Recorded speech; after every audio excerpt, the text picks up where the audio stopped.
अस्सलामुअलैकुम, कैसे हैं आप सब। Welcome back to my channel. आज की वीडियो में हम देखेंगे कि इटालियन में टाइम किस तरह से पूछा जाता है या बताया जाता है। लेसन स्टार्ट करने से पहले मैं आपसे रिक्वेस्ट करूंगी कि आप वीडियो को पूरा देखें। किसी भी ज़ुबान को सीखने के लिए कुछ बेसिक चीज़ें होती हैं जो आपको मालूम होनी चाहिए और सबसे पहले याद करनी चाहिए। उनमें से एक है टाइम पूछना और बताना। इटालियन में टाइम किस तरह से पूछा जाता है और बताया जाता है, आज के लेसन में हम ये सीखेंगे। के ओरा ए, क्या टाइम हुआ है। के ओरा ए, या के ओरे सोनो, के ओरे सोनो, क्या वक्त हुआ है। दोनों सेंटेंसेस का सेम मीनिंग है। सोनो ले 11, सोनो ले 11, 11 कहते हैं 11 को। जब भी कोई आपसे पूछेगा के ओरा है, क्या टाइम हुआ है, तो आप आंसर करेंगे सोनो ले 11, 11 बजे हैं। आ के ओरा पासा l'autobus, आ के ओरा पासा l'autobus, बस किस वक्त यहाँ से गुजरती है, बस कितने बजे गुजरती है। ये भी टाइम से रिलेटेड एक सेंटेंस बनता है। इसी तरह से अगर 11:15 हुए हैं, 11:15 हैं, तो उसको इटालियन में कहा जाएगा सोनो ले 11 e un quarto, सोनो ले 11 e un quarto, 11:15 हुए हैं या 11:15 हुए हैं। पहला तरीका है 11:15 हुए हैं, उन क्वार्तो यानी 15 मिनट, चौथा हिस्सा। इसी तरह से अगर आपने पूरा टाइम बताना है, सोनो ले 11 e 15, इस तरीके से भी आप बता सकते हैं, सोनो ले 11 e 15, यानी 11:15 हुए हैं, या सोनो ले 11 e un quarto, 11:15 हुए हैं। दोनों का मीनिंग सेम है और दोनों ही जुमले इस्तेमाल किए जा सकते हैं।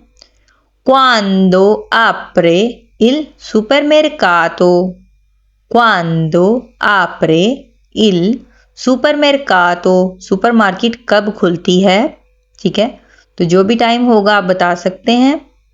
टाइम स्पैन से रिलेटेड जो सेंटेंसेस है वो भी साथ साथ इस्तेमाल किए जा रहे हैं ताकि आपकी वोकैबुलरी और फ्रेजेस भी साथ साथ रिवाइज हो जाएं या आपको याद हो जाएं, आपकी वोकैबुलरी में भी इजाफा और सेंटेंस स्ट्रक्चर बनाना भी आपको आ जाए।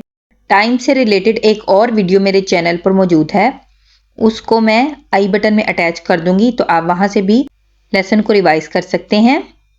और अगर आपको काउंटिंग नहीं आती है तो काउंटिंग से रिलेटेड भी एक वीडियो मेरे चैनल पे मौजूद है, अब वहां से जाकर अपनी काउंटिंग को, गिनती को रिवाइज कर सकते हैं ताकि टाइम बताने और पूछने में आसानी हो जाए। इसी तरह से अगर दोपहर के 1 बजे हैं तो उसको इटालियन में किस तरह से कहा जाता है, ए लूना। दोपहर के 1 बजे हैं तो उसको कहेंगे ए लूना। और 1:30 हुए हैं या 1:30 बजे हैं, उसको इटालियन में बोला जाता है ए लूना ए मेज़्ज़ा, ए लूना ए मेज़्ज़ा। 1:30 हुए हैं यानी 1:30 बजा है। ए लूना ए मेज़्ज़ा का मीनिंग है 1:30 बजा है।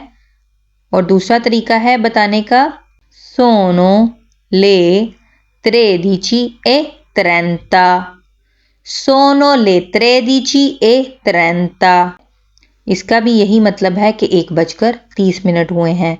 टाइम को बताने के लिए इंग्लिश में भी, उर्दू में भी, इसी तरह से इटालियन में भी 2-3 तरीकों से टाइम बताया जा सकता है।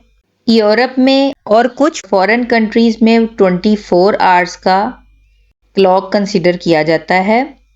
इसी तरह से 12 बजे के बाद 13, 14 कंसिडर किए जाते हैं।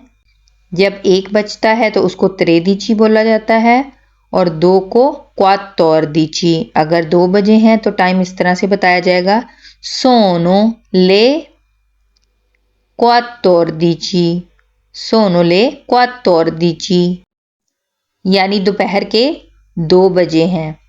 कुछ लोग दोपहर के 2 और सुबह के 2 इस तरह से भी टाइम बताते हैं, यानी कि sono le 2 del pomeriggio, sono le 2 del pomeriggio।